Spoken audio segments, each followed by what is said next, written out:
Hi, this is a part 1.5 of the series of rebuilding my CX500. Before actually measuring the compression, I decided to make a little walk around of the bike for you. So let's start from the beginning. So it has a single piston dual calipers,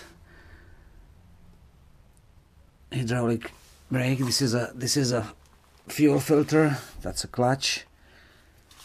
It's a water-cooled engine, so the radiator here it has some scratches on the valve cover, but I will leave it as they are.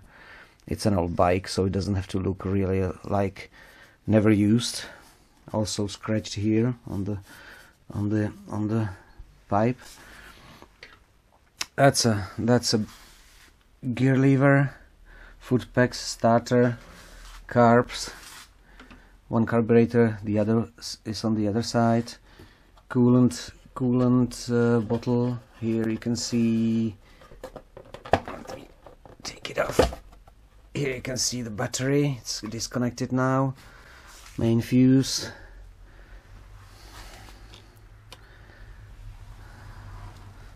shocks. They look pretty nice, but from the other side they are rusty, so I will have to have them chromed again. Rear brake. The tires seem to look quite okay. It's a shaft driven bike, so here's the shaft from the engine, which is pretty cool. As I said in the previous video, I replaced the indicators for original ones, as well as the rear light. This used to be a sort of compartment for tools and things, which are missing now. So it's empty. It's just the registration, some kind of relay. This was used for the indicators which were installed previously. Now it's not connected. The second carburetor, it's a service hole. This is where you adjust the timing chain and the valve clearance. It's clutch wire.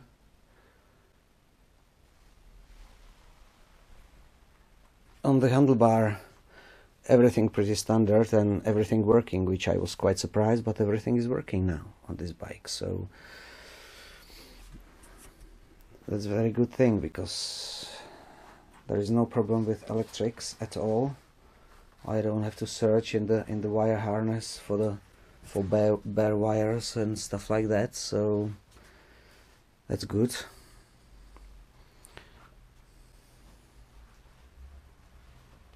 So that's her.